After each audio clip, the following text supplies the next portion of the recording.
All right, everybody, an emotional day for the Colorado Avalanche and yours truly. Uh, Probably Shaggy Von Doom as well. The Avalanche raise the banner and then get to work and taking care of business with the Chicago Blackhawks 5-2. This team did not miss a beat, and you always wonder about that stuff at the start of a season. You don't want to start slow, but it happens. No rust on this Avalanche team whatsoever. They went out, took care of business. Yeah, they turned right around and play a much better team in Calgary, but forget all about that right now. This was a day of remembering just what the Avalanche did not that long ago and winning the Stanley Cup. And the banner went up. And like I said, then they got right back to business and it's let's do it again. Started off on a great foot. Lot to get to. So let's get started. You're Locked On Avalanche, your daily podcast on the Colorado Avalanche. Part of the Locked On Podcast Network, your team every day.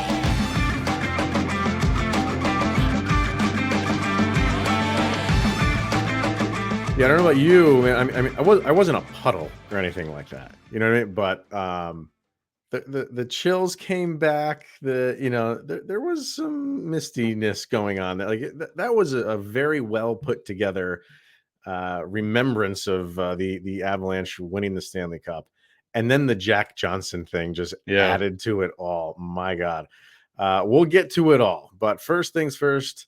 Thank you for making this your first listen of the day. That is always appreciated. You can follow us on our social media outlets, LOPN_Avalanche on Twitter, Locked On Avalanche on Instagram. Questions, comments, concerns, and opinions, go to lockedonavalanche@gmail.com and follow us on our YouTube channel over at the YouTube. Hit subscribe and get notified when a new show goes live.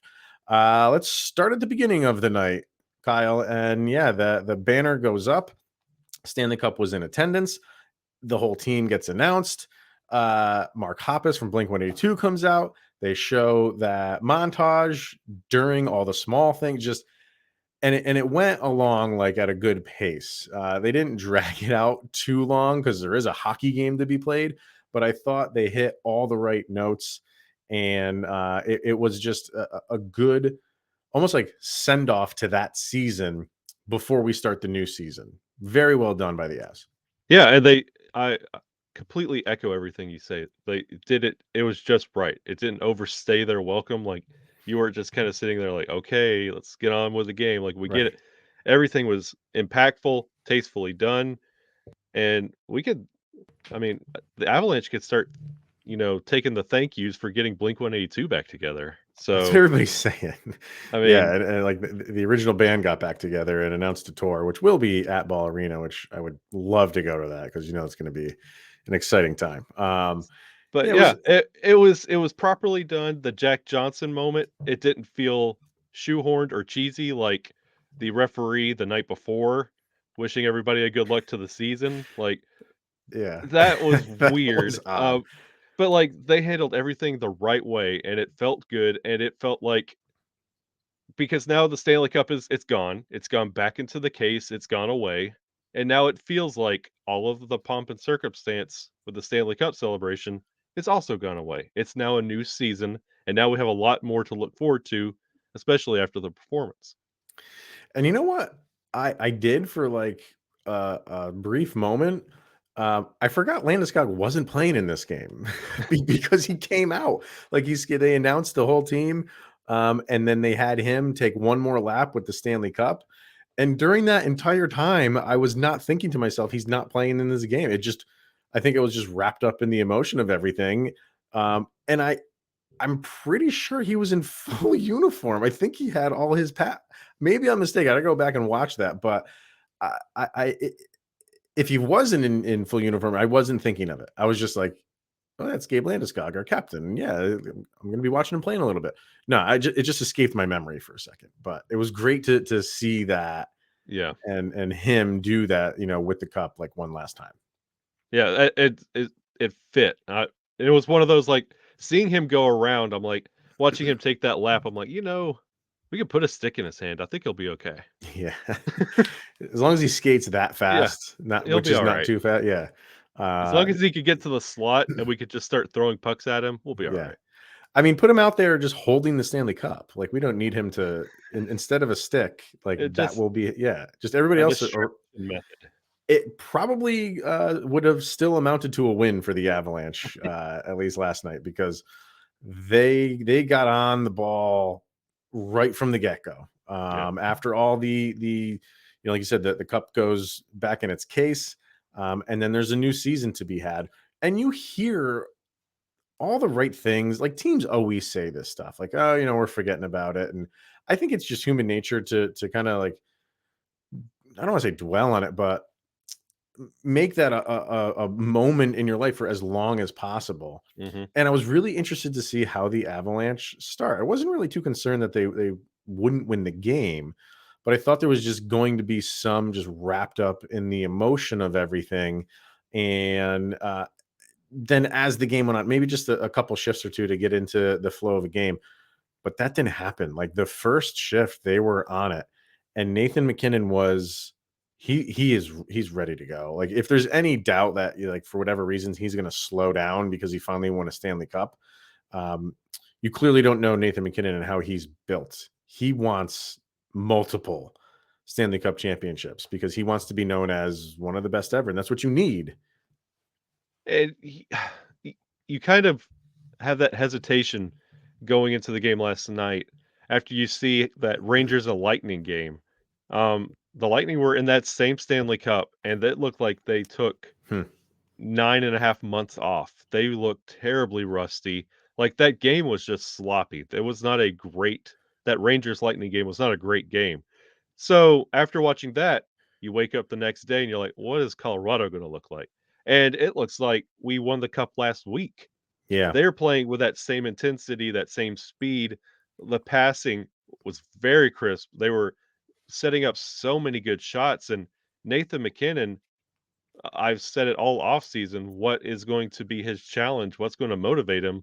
I guess just waking up is his motivation, and he's just ready to conquer something every day because Mm, he is a man possessed every day. And you can see it in his yeah. play, and it kind of rubs off on everybody else. And you could see like New Hook looked good. There were so many guys that were stepping up and doing their job, and it looked so good. Yeah. And they looked good for most of the game. There was a little bit of like a lull, I'd say, like in the third period. Chicago kind of got back into the game 4-2. And that's the thing with hockey is like, even though, as the Avalanche are clearly a better team, but it's hockey. Like, anything could happen. You felt comfortable, but you just still had in the back of my mind, like, man, if Chicago gets one more, who knows where this thing could go? And then they ended up 4-3, but they get one late to make it 5-2, which is your final. Andrew Cogliano is our first goal of the season. I want to see how long the Avalanche can continue this trend of guys that you just don't think are going to score the first goal of the season. Last year, obviously, Jack Johnson. This year with Cogliano. And I think that just goes to show you, like, you can get it from anywhere Yeah. with this team. So let's hear from Bet Online, and then we're going to kind of get into individual players and some stats and overall things that we saw from the Avs, which were good and maybe one bad. There is one bad in this game, and it kind of carried over from last year. So, but first, betonline.net, your number one source for football betting and now hockey betting, of course, for this season. Find all of the latest player developments, team matchups, news, podcasts, and in-depth articles and analysis on every game that you can find. And as always, BetOnline remains your continued source for all of your sport wagering information with live betting and up-to-the-minute scores for every sport out there. The fastest and easiest way to check in on all of your favorite games and events, including Major League Baseball's playoffs, MMA, boxing, and golf. So head over to betonline.net or use your mobile device to learn more. Once again, that's betonline.net. It's where the game starts. All right, so let's kind of dive into individual players. Like we said, 5-2 for the Avalanche. We're saying, like, yeah, they picked up where they left off from last year. And so might be the case for the penalty kill, because that Yeah. was maybe the one downside for the Avs. They struggled as the year went on last year with the penalty kill, and the Blackhawks were 2 for 3. Their 2 goals were on the penalty kill or on the power play for them. And then face-offs, which we always hound on the Avalanche for. The Blackhawks were 61% compared to the Avalanche 39. So those 2 things didn't start off so swimmingly for the Avs, but when you're flying around and you're kind of in control of the game, that's not as glaring as it might be, say, Thursday night against Calgary. You don't want those stats to be the same against a team like that. Against a team like Chicago, you can kind of get away with it. Watching the Boston-Washington game, I saw them pop up the Amazon face-off stats, Mm-hmm. and I was like, please don't put those up in the Colorado game. I'm going to lose sleep over it because I just don't want to see stats that quantify the reason for my psychosis when it comes to their face-off. And of course, it's not great. Mm-hmm. That's something they will work on, and Yeah, we'll I mean, hear it's right. it'll be the company line, like, yeah, we're working on those face-offs, and it's Yeah, whatever. yeah. But yeah, the penalty kill, it will need to be addressed, but a lot of the times that Chicago capitalized on their power play, like LOC overcommitted, like it's bad positioning. It's not like they don't understand what they should be doing. They're just in the wrong spot to be doing it. Yeah, I mean, it's nothing to worry about right now. I think just because that's like a hangover from last year, there might be some people like wondering, like, are we going to go through this again with the Avalanche and their penalty kill? Just let things play out for a little while. Just don't, bank on one game or, like I said, a hangover from last year. The Avalanche power play, 4 out of 6. So that's fantastic. And let me tell you, man, and I even tweeted about it. Last year, like their power play was fine. I think they Mhm. were top 10 power play last year. But it left a lot to be desired because it was just kind of like cookie cutter and by the book. And what you saw last night was a lot of different looks from the Avs. And it wasn't just the 3D Yeah. second power play unit. From the first power play unit, there was so much more movement. And it wasn't just the drop back pass to Yeah. Nathan MacKinnon. Sometimes Cale Makar would just bring it up himself. And they also didn't do, if they did the drop back pass, Nathan MacKinnon always does that like shuffle pass right when he gets to the blue line that sometimes gets breaking up. Teams know that's coming. They just crowd the blue line and interrupt the pass. He would bring it all the way into the zone. It looked phenomenal. Yeah. And they were just moving around. Everybody, they weren't stagnant. They weren't staying in their area and just be like, okay, this is where I got to be. And let's just pass the puck around and we'll just get a shot on net. And it was so easy for the defense last year a lot of the times. And I think the Avalanche were a top 10 power play team just because they have so much skill. Like skill is going to beat out a team that's a man down Yeah. more often than not. But when you're doing this, when you are doing what the Avalanche were doing and just constant movement, and when they decide, like you got the passes going around, out by the blue line, and then when they wanted to attack, it was bam, bam, bam, bam, Yep. and a shot on net. Absolutely loved what the Avalanche were doing on the power play yesterday. Please do that all year. Oh, if the power play, if they could continue the dominance and the different looks and sharing that hive mind, like you talking about, when they were ready to make the shot, everybody would attack.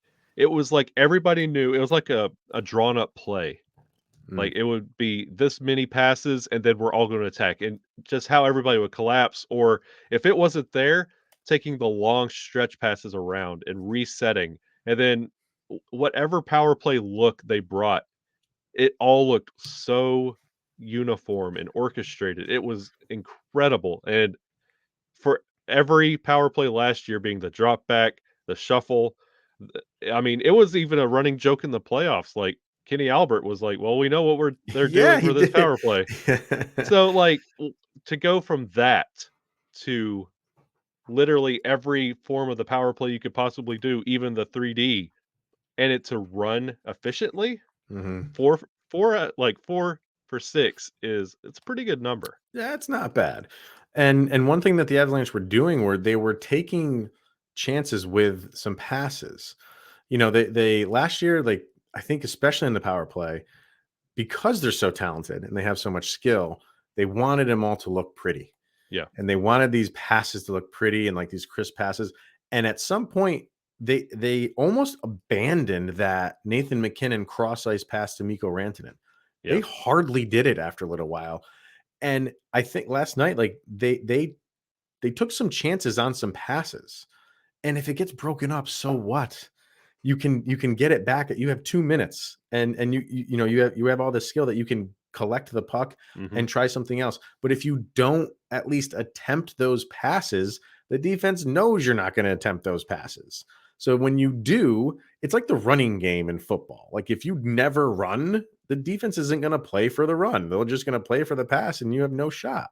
So when you do these passes, even if they fail, that's a positive for the grand scheme of how the power play is running. And it was an absolute thing of beauty last night.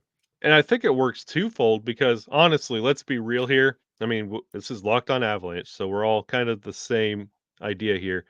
There was really no question the outcome of the game tonight. And the Avalanche could have went in there continuing to do what they did. Like they didn't have to get creative tonight or last night. They could have just continued just being won on Avalanche hockey. right. But introducing all these little wrinkles, all these new looks, not allowing like Nathan MacKinnon to fully open up and take the game over. Not allowing Cale Makar to fully open up and take the game over. It was Lehkonen. You had so many other guys stepping up. You know you have Calgary that you're playing back to back tonight. You're not telegraphing the 2022-23 Colorado Avalanche. If Calgary's trying to game plan, they still don't know what they're going to get in this Colorado Avalanche because they have so many new looks. This team is completely different, but they're still playing with that same level of energy and skill that you got teams on their heels now. You can't look at the playoffs last year. You can't watch that game tape in the quest for the Cup series and say, we figured out this Avalanche team, we'll be prepared for them, because this is a completely different team, how they run. So this year, good luck. Yeah.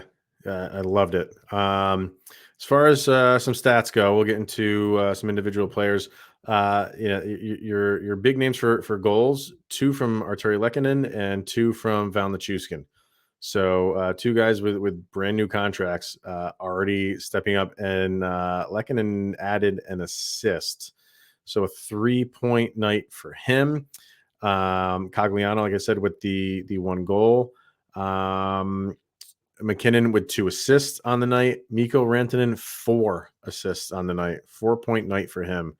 And then on the defensive end, you had Taves with an assist and Cale Makar with 2 assists. So your big guns are already off and running. You know what I mean? Like you want to see this stuff, and you don't. It's not. I don't want to say you don't want your bottom 6, making up for the lack of the top 6 and trying to get anything done. The top 6 was just like, no, we're starting off with a bang. And I mean, you can still say it's Chicago, but it's a professional hockey team. Like you're not gonna make excuses for that. So all those guys were on it. Like there were so many possessions that they just kept it in the zone and just did what they wanted to do. It was just an embarrassment of riches. And you got to see Sedlick and Myers under 10 minutes. So they're still conditioning, working with them.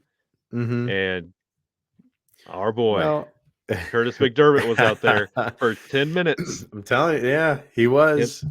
And he's on that line with Sedlick and Myers.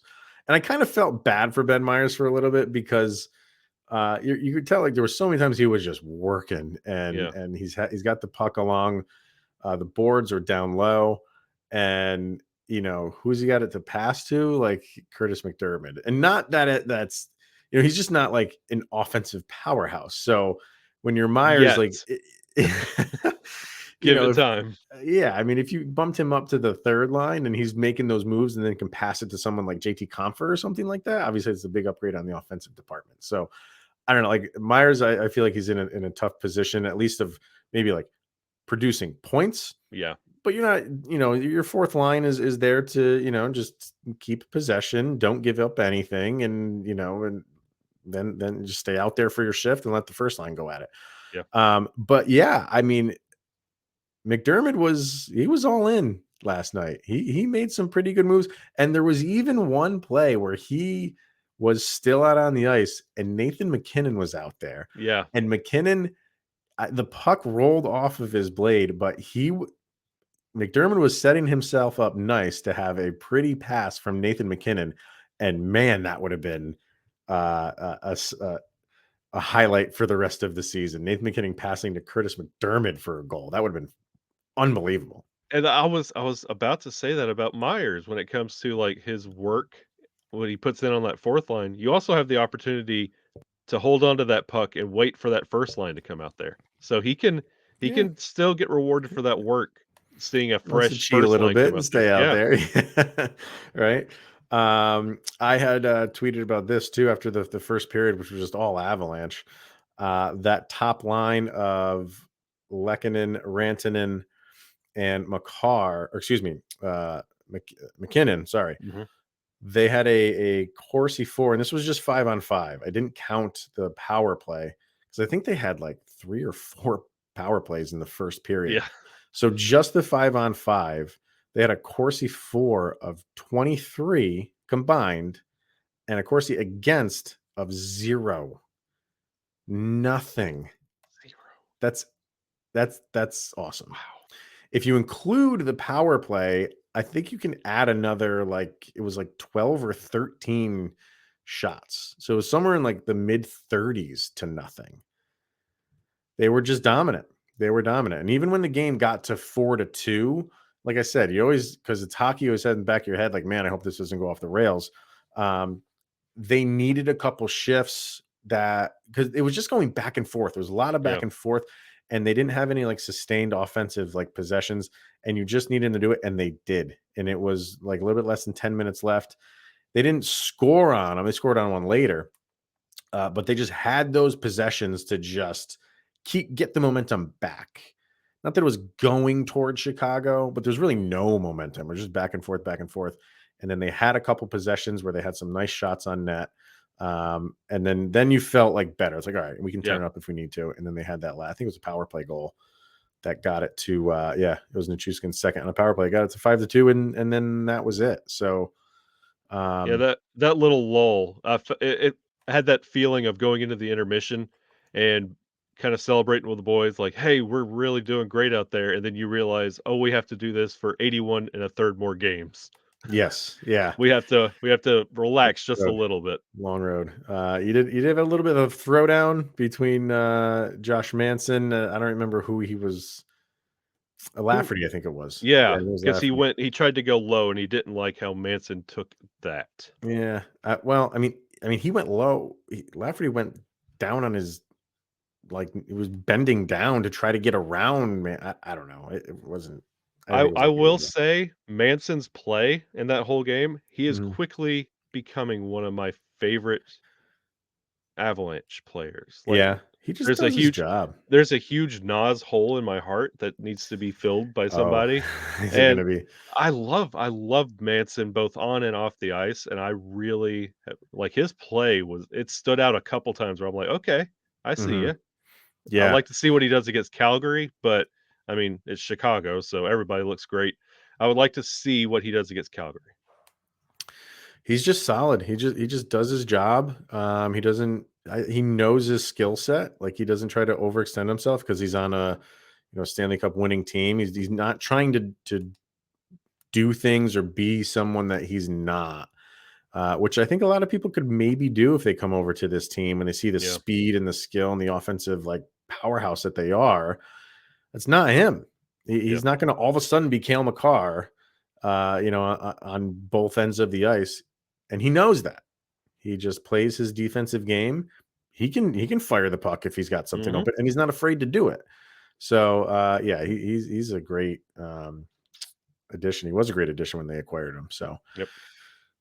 all right. The return of the Locked On Avalanche soundcheck is here. If you are new to our humble podcast here, last year we started a segment called Locked On Avalanche Soundcheck. And what that is after every game, win or lose, Kyle and I will pick songs that we feel most resemble the game that was just played. We throw them on a playlist on Spotify.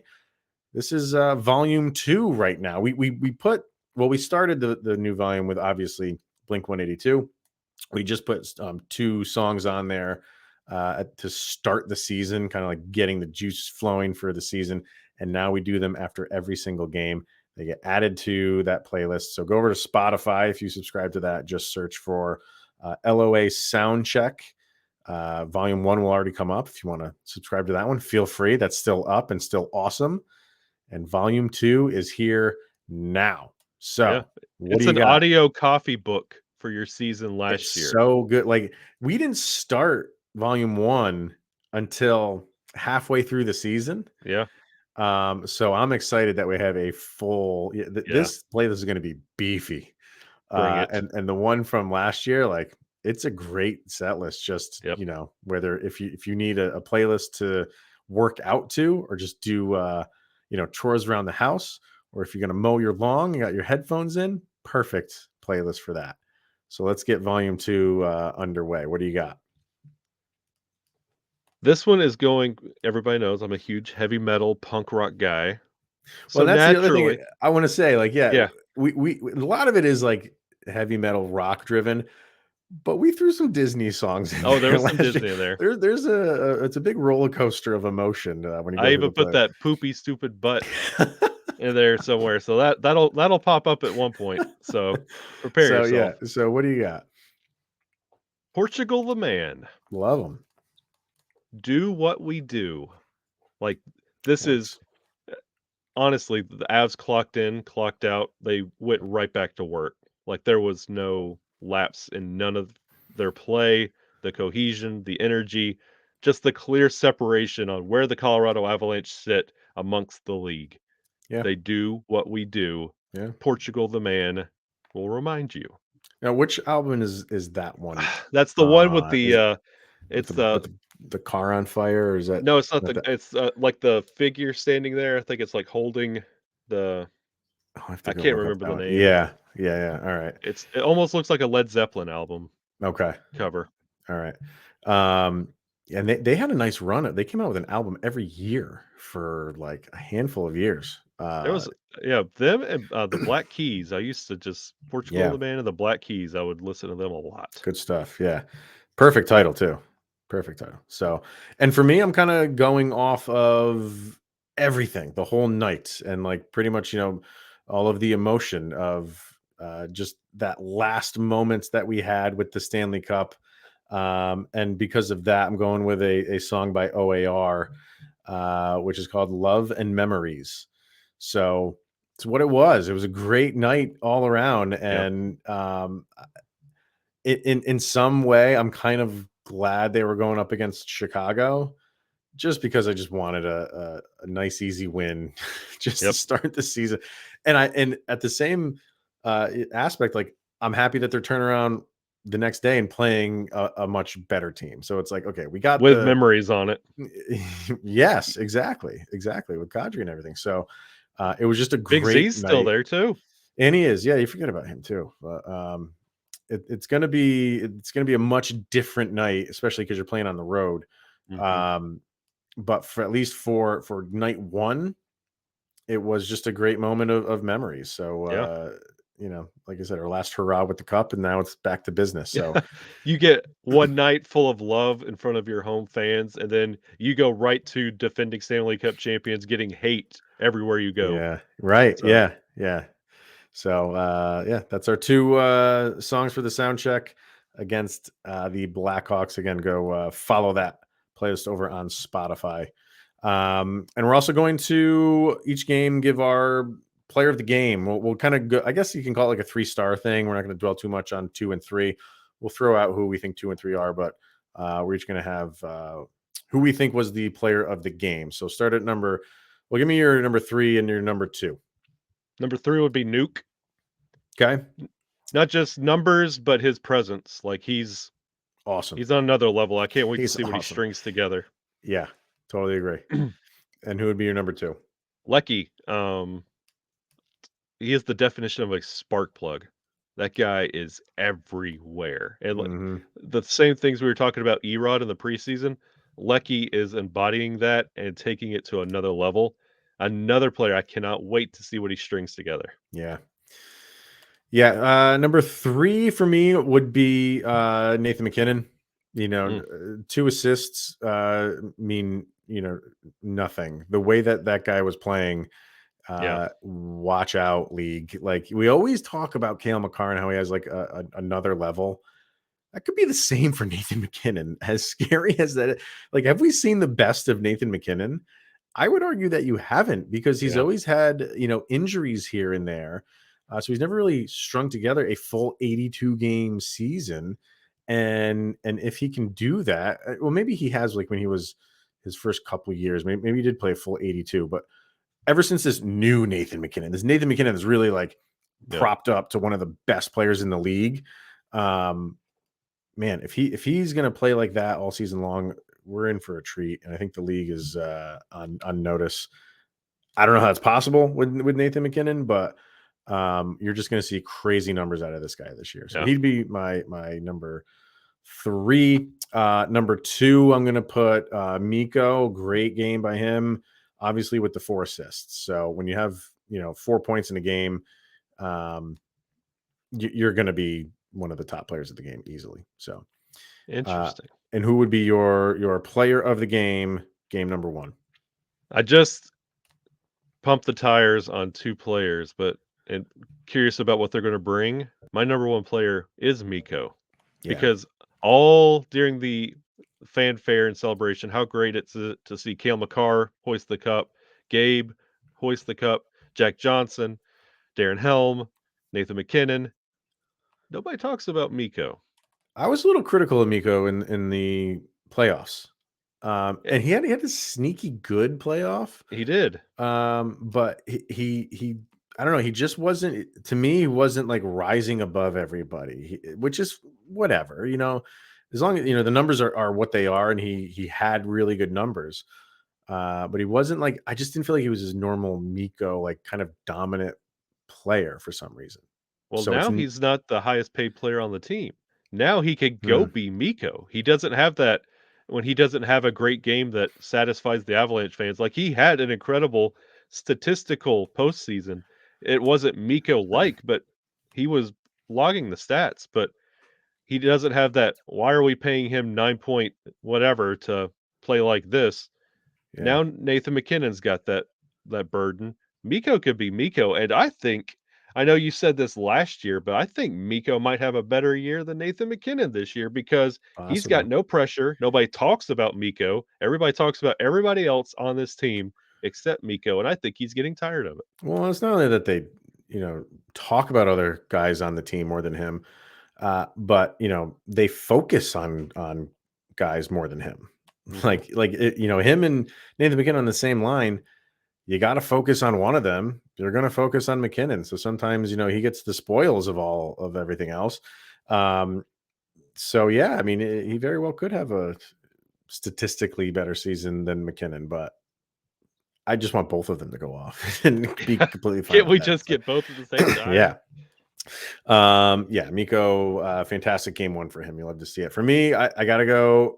I wore his jersey during the whole game. Ah, This was my, because it's got the patch on it. So I was like, I got to wear the Lehkonen jersey. And yeah, I think it's going to be really difficult for Jared Bednar. We don't know how many games Gabe Landeskog is going to miss.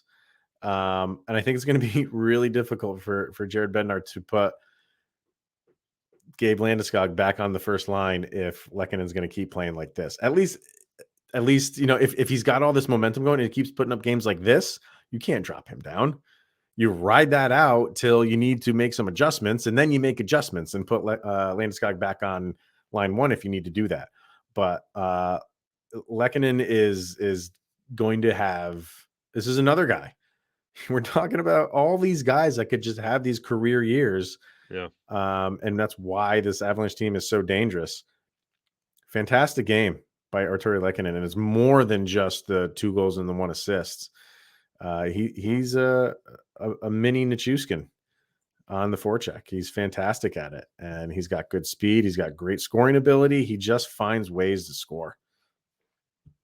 I think he's going to be one of these players that you kind of wash away, like where he played before, and he's going to cement a legacy in Colorado for years to come. And Yeah. when you look back at his career, you're only going to know the Avalanche years. Oh my God, yeah. Because he's only what, 23? He's going to be it- like he's going to have that same path that EJ did, where everybody Oh my forgets God. that he was a member of the Blues. Well, Kyle froze. Oh no, I think it's on your end, but yeah, I think he's going to have that same trajectory where, yeah, there you go, There you're we back. go. Okay, But go ahead. where everybody forgets that EJ was a member of St. Louis, and I've always remembered him being in Colorado. Same thing with what Lecky's about to put up and do and stay in Colorado. I thought he was a lot younger. That he's 27. Yeah. Wow. I thought he was like 23, 24 years old. Crazy. Yeah. So I agree with you though about saying like, when his career's over, like it will be, Avalanche heavy because they're not going to let this guy go. He's Nope. something special. All right, everybody. That will wrap it up for today. Game 1. Couldn't ask for a better day from top to bottom. So now we do it all again on Thursday at the Saddle Dome. It's going to be a much different game because this is a much better team. I know it's only game 2, but this could be an East or Western Conference final. We obviously long way to go, but this is going to be, I think, a good matchup early in the season. Oh yeah. Yeah. So we will be back tomorrow to discuss all of that, and I'm sure there's going to be some emotion going on yet again. 2 days of emotion when it comes to this team, man. It's got to stop at some point. I just want to watch some hockey. I don't want to get the eyes welling up, especially with. Well, it's going to happen when Kadri comes back to Denver. Yeah, that's going to be rough. That's when it's going to happen.